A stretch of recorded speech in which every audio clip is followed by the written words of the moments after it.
Hello and welcome. I'm Maria Harrington from the University of Central Florida, here today presenting my paper. So my research focuses on understanding the role of context and content on presence and learning outcomes. My inspiration comes from looking at these wonderful dioramas in natural history museums. These are artifacts or knowledge artifacts that actually represent facts, concepts, and story. And in the past, these real-world visualizations of knowledge were annotated with signs and stories. Oftentimes, they were facilitated with a teacher or a parent, sometimes a docent or a curator, and if you were lucky enough, the real scientist who conducted the research was there to answer questions or to put the facts into a structure of concepts and overall in stories that carried a great deal of meaning and interpretation. So these were interpretive narratives. Last summer, I ran a study in the Hall of Botany at the Carnegie Museum of Natural History using an AR application I helped create and designed with my team and an international collaboration. But as you can see, this virtual springtime flowers actually cascade out of the traditional diorama and cover the entire gallery floor in this immersive, multimodal, interactive experience. So it transformed this space from a gray, quiet, empty hall into a living, realistic, believable, multi-sensory springtime woodland environment. And it was in context. You could hear the insects, you could hear the birds, you could get down on the floor and look at all the stamens and pistils. It was truly an immersive experience, even though it was on a small iPad. What made it so, I think, is the information fidelity being viewed in context with a visualization of that knowledge. So it was the content that made the difference, not the resolution on the screen, for example. And it was the attention to visualizing the knowledge of that particular place and making it fully multimodal and immersive.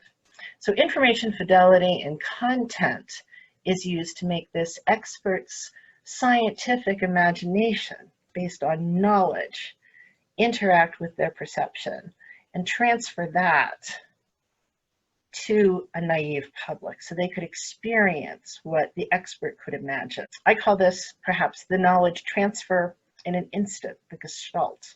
It's like, I get it, aha, it's beautiful, it's wonderful, it's interesting, look at the facts, listen to the story.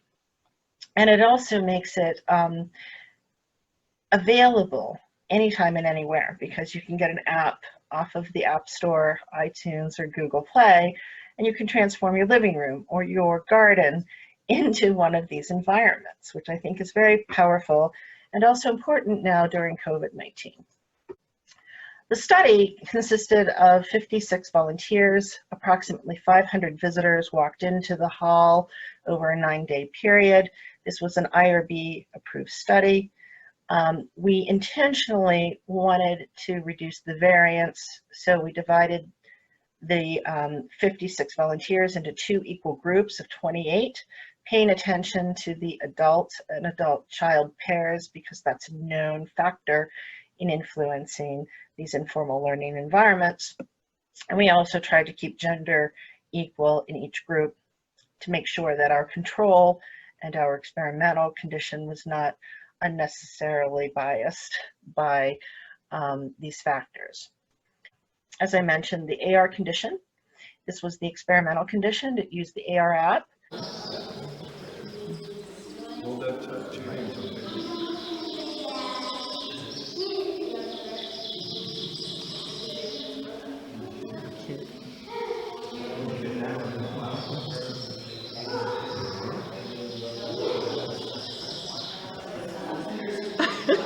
The no AR condition was the control condition. And the reason we used a booklet was that's the traditional state of the art used in museums, but we made sure that all of the educational content was the same. We're only interested in how the AR app, the immersive properties in the AR app design influence the learning. What did we find? We found there was no difference. I was surprised, but there was no difference measured in a pre and post test between the AR condition and the no AR condition. But it did increase learning by 40%. So an intervention has an impact, but what was also interesting is that the perceived learning was different. So while there was no actual learning on the test score changes, people overwhelmingly ranked the AR app as perceived impact, higher impact on learning. So they perceived that the AR app, they learned more when they didn't. It was a very interesting contrast between actual learning and perceived learning. We also looked at the subjective survey results on different features, design factors, and the user experience. People rated everything with modes of 7. Everything was good, which is great from a design standpoint. I was interested in what factors caused learning. So I ran a Spearman rank correlation coefficient, and I found that there were only 2 features or design factors in this app that were positively statistically correlated with actual learning. That was the plant info and the story. And this makes sense because in order for actual learning to occur, you do need access to the facts and the story. The perceived learning showed correlations to ease of use and the AR flowers, but those were not correlated to actual learning. However, what's wonderful here is that you see all these intercorrelations between the visualization, the immersive capability of the tool, the bioacoustics, the multimodal or the redundancy gain of signals that are reinforcing the entire environment, the detail and the complexity in the flowers, all the stamens, the pistils, and the colors. These are all wonderfully correlated together, and they all linked back to story. So maybe they're magnifying the impact that story has, and story places the facts into context, yielding actual learning. That's my thought. Has nothing to do with perceived learning. The method of this product development was an extensive project management, vet and approval process by the experts. I think that the application, the immersive high visual fidelity also was a product of the high information fidelity of the process. So a good process yields a good product.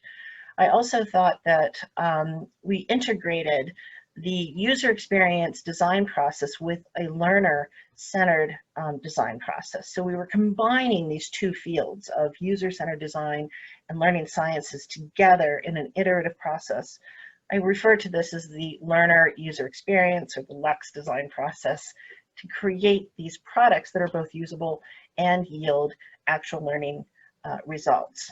We also made sure that all the educational material was identical. This is important, that all the facts were the same between the booklet and the control and the AR app. We had to make sure that the story was the same, that even the images were the same.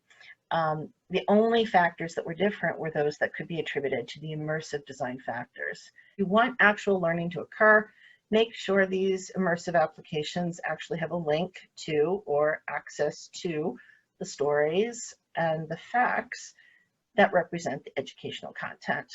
They need access to get the information.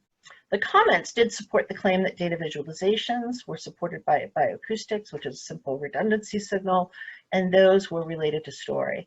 This is when people were actually telling me the moment I understood was when this happened, when I saw the 2 different scenarios, the visualizations, and I could hear the story combined.